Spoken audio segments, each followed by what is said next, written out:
नमस्कार दोस्तों, स्वागत है आप सभी का।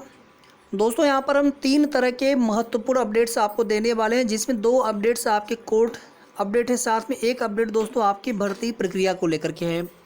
और ये वीडियो दोस्तों सभी के लिए महत्वपूर्ण है, चाहे आप चयनित साथी हो 6800 वाले या फिर हमारे अचयनित साथी हो, ओबीसी एससी हो या फिर सामान्य वर्ग के अभ्यर्थी हो। तो वीडियो को आप बिना स्किप किए पूरा देखिएगा और वीडियो को प्लीज़ सभी ज़रूर लाइक कर देंगे और शेयर भी आप कर सकते हैं। सबसे पहले दोस्तों यहाँ पर बात कर लेते हैं। आज 68,500 मामले में 30-33 वालों की तरफ से डिवीज़न बेंच में एक याचिका डाली गई थी, और जिसमें ये जो सीटें यहाँ पर दोस्तों 69,000 शिक्षक भर्ती में 68,500 से सीटें ली गई थी। कहीं ना कहीं उन सीटों को लेकर के यहाँ पर जवाब मांगा गया था, अधिकारियों को बुलाया गया था। फ्रेश केसेस सुने जाने के बाद में एडिशनल में मामला लगा था ये, और एडिशनल में भी मामला काफ़ी ज़्यादा दोस्तों नीचे लगा था। और कुल मिलाकर के आज जो है कोई भी बहुत ज़्यादा सुनवाई नहीं हो सकी है। सिर्फ और सिर्फ दोस्तों परसों की, यानी नेक्स्ट जो डेट इसकी है, कल के बाद परसों की डेट लगा दी गई है। अब इस मामले पर 12/1/2020 को फिर से सुनवाई की जाएगी, और कोई भी स्टे नहीं है। 6800 की लिस्ट में दोस्तों कोई भी स्टे नहीं है। इसका मतलब ये हो गया कि अगर यहाँ पर सर भर्ती बोर्ड चाहे, विभाग चाहे बेसिक विभाग, तो आगे की जो प्रक्रिया है वो करवा सकता है। कोर्ट से कोई स्टे नहीं है। नेक्स्ट डेट लगा दी गई है परसों की, और हो सकता है कि परसों जो है सब कुछ फाइनल भी हो जाए। आज ही वैसे ये था कि कुछ तो कुछ चीज़ें यहाँ से निकल कर के आ सकती हैं, लेकिन ऐसा कुछ देखने को मिला नहीं। एक दोस्तों आप चीज़ समझ लीजिए यहाँ पर कि हमेशा जो है मेरिट पर वरीयता कोर्ट ने माना है। मतलब 30-33 और यहाँ पे 40-45 और यहाँ पे आपका 60-65। आप है 60-65 वाले, तो 30-33 पे वरीयता है 40-45 वालों की, 40-45 वालों पे वरीयता है 60-65 की। तो इस हिसाब से मेरे हिसाब से आप ऐसे कह लीजिए, जो उम्मीदें हैं कि बिल्कुल आप लोग सेफ़ हैं। हालांकि यहाँ पे जो 68,500 वाले साथी हैं, ये नहीं कि हम उनके कोई भी उनके खिलाफ़ बोल रहे हैं या फिर हम नहीं चाहते कि उनका समायोजन ना होना चाहिए था, लेकिन अब यहाँ पे कहीं ना कहीं दोस्तों मामला बहुत आगे निकल चुका है। और 2 तरह की चीज़ें हैं दोस्तों कि एक तरफ जहां सिंगल बेंच में याचिका डिसमिस हुई थी, उसको भी आधार बनाया गया है सरकार की तरफ से, और एक तरफ देखेंगे कि जो सीटें नहीं जोड़ी जा सकती हैं, उसमें चाहे शिक्षा मंत्री जी का बयान हो, चाहे सुप्रीम कोर्ट का आदेश हो, उसकी वजह से थोड़ी सी समस्या यहाँ पर है। लेकिन विभाग के अधिकारियों ने कोई ना कोई वहाँ पे बढ़िया तर्क ढूंढ लिया होगा। समायोजन का रास्ता होता है दोस्तों, सीटें कैरी फॉरवर्ड का जो मामला होता है उसमें कंडीशन होती है, उसके बाद अब सीटें कैरी फॉरवर्ड भी नहीं कर सकते। तो ये सब चीज़ें भर्ती के पूर्व में होनी चाहिए थी। लेकिन अब यहाँ से दोस्तों अगर देखा जाए तो कहीं ना कहीं यहाँ पर 1,37,000 पदों के भरने के क्रम में सरकार ने कहीं पर भी आनंद यादव या भोला प्रसाद शुक्ला वाली याचिका के अंतर्गत लिस्ट जारी नहीं किया इन्होंने, बल्कि जो विसंगति का मामला है, आरक्षण घोटाले का मामला है, उसमें कई याचिकाएं डाली गई, जिसमें एक याचिका है 131-56 या 13-156, इसके अंतर्गत ये चयन सूची जारी की गई थी। तो इसी वजह से दोस्तों ये लिस्ट आपकी जो है फंसने के आसार बहुत कम है। आपकी जो भर्ती प्रक्रिया है बहुत जल्दी पूरी हो सकती है। और इतना ही नहीं दोस्तों, अगर इस पर मामला पूरी तरह से क्लियर हो गया, न्यायालय का फैसला आपके पक्ष में आ गया, तो उसके बाद जो शेष पद बचेंगे लगभग 17,000 के आसपास, 17,000 प्लस माइनस जितनी भी सीटें हों, मेरे हिसाब से प्लस सीटें हैं, लगभग 2-3 हज़ार सीटें इसमें, और प्लस मतलब 20,000 के आसपास तक हमने सीटों का अनुमान बताया है आपको। और इतनी सीटें अभी बची होनी चाहिए 100%। ठीक है साथियों, तो कहीं ना कहीं फिर बाकी सीटों पर भी राह खुलेगी, और वहाँ पर आने वाले समय में अगर सरकार या नियोक्ता को अधिकार होता है, अगर वो चाहे तो उन सीटों को समायोजित कर सकता है। नियमावली में स्पष्ट उल्लेख होता है सीटें घटाई या बढ़ाई जा सकती हैं, लेकिन फिर उस पर जो है प्रॉपर तरीके से रिजर्वेशन रूल को लागू करना पड़ेगा। आप केवल एक तरफा या किसी एक कैटेगरी के लिए सीटें वहाँ पे ऐड नहीं कर पाएंगे आप। तो या तो यहाँ पर ये कर सकते हैं दोस्तों कि विसंगति में कुछ और सीटें जोड़ करके समस्त विसंगति का जो मामला है उसको पूरी तरह से निस्तारित करते हुए बाकी सीटों पर समायोजन करें, या फिर 6,800 के बाद सीधे सीधे जितनी भी सीटें बचती हैं उन सीटों पर समायोजन की प्रक्रिया की जाए।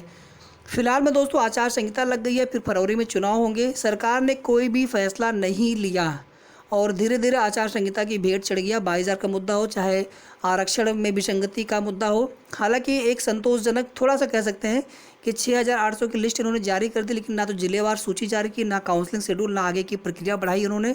और कहीं ना कहीं देखेंगे धीरे धीरे जो है मैटर कोर्ट में चला गया है। जब आपने औपबंधिक ही यहाँ पर लिस्ट जारी करी थी, तो वहाँ पर आगे की प्रक्रिया भी आपको करनी चाहिए थी। बाकी इन्होंने क्या सोच करके ऐसा किया है दोस्तों। और जो शेष हमारे अभ्यर्थी हैं 27-21% की कहीं ना कहीं उनकी जो उम्मीदें हैं कि हमें भी सीटें मिलेंगी, या फिर कम से कम जितने याची हैं हमारे याचिका के अंतर्गत ये लिस्ट जारी की गई है, तो कहीं ना कहीं हमें भी यहाँ पर लाभ दिया जाएगा।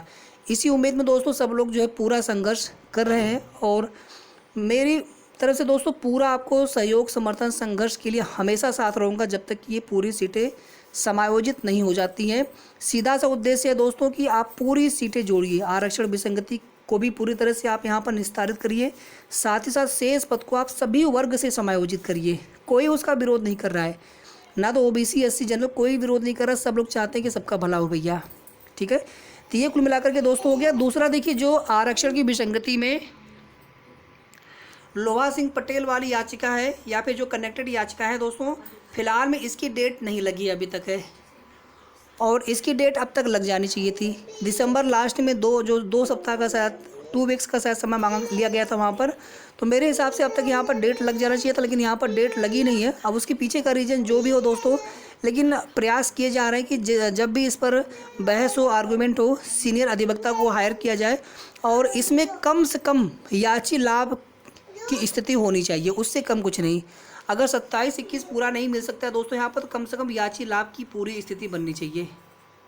याची लाभ में सभी का होना चाहिए, जितने भी याची का करता है वहाँ पे कोई भी बाउंडेशन नहीं होना चाहिए, सबका होना चाहिए। अब देखिए साथियों आगे क्या होता है। बाकी अभी डेट इसकी जैसे ही लगेगी तो उसकी भी सूचना आप सभी को दे दी जाएगी। अब एक अंतिम अपडेट्स यहाँ पर, और तीसरी सबसे महत्वपूर्ण सूचना देखिए दोस्तों, जितने भी हमारे 6,800 वाले चयनित साथी हैं दोस्तों, एक विशेष परिस्थिति होती है जहाँ पर कोई प्रक्रिया स्टार्ट नहीं हुई होती है, वहाँ पर आचार संहिता का उल्लंघन होते हुए परमिशन अगर मांगी जाती है तो वहाँ पर अनुमति नहीं मिलती है। लेकिन कोई प्रक्रिया अगर पूर्व में गतिमान हो चुकी है, जैसे कि आपके यहाँ चयन सूची जारी कर दी गई है एक संक्षिप्त शासनादेश के अंतर्गत, कहीं से भी आपकी जो प्रक्रिया है वो रुकने के आसार बिल्कुल दूर दूर तक नहीं है। हाँ, ये अवश्य हो सकता है कि यहाँ पर आचार संहिता के चलते चुनाव आयोग से अनुमति लेनी पड़ सकती है। बाकी आपकी काउंसलिंग से लेकर के आगे की नियुक्ति पत्र की जो प्रक्रिया है उसी अनुमति पत्र के अंतर्गत पूरी करवाई जा सकती है। इसके पीछे दोस्तों आप देखेंगे कि ग्रुपों में हमारे साथियों ने कुछ चीज़ें शेयर करी हैं, मैं वही आपको दिखा रहा हूँ यहाँ पर, जिसमें एक भर्ती प्रक्रिया दोस्तों पूर्व में भी थी जहाँ पर भर्ती प्रारंभ हुई थी, लेकिन आगे की प्रक्रिया जो है पूरी तरह से आचार संहिता में ही करवाई गई थी कंप्लीट। अब यहाँ पर देखेंगे दोस्तों, कार्यालय मुख्य निर्वाचन अधिकारी उत्तर प्रदेश, इसमें देखिए निर्वाचन की प्रक्रिया चल रही थी और ये जो है तकनीकी विभाग में भर्ती यहाँ पर करवाई जा रही थी। 2014 का मामला है। फिर यहाँ पर देखेंगे पत्र लिखा गया था सचिव साहब की तरफ से उस समय मुख्य निर्वाचन अधिकारी को, और उसके बाद दोस्तों यहाँ पर जो है इन्हें अनुमति मिल गई थी भर्ती प्रक्रिया पूरी करवाने के लिए।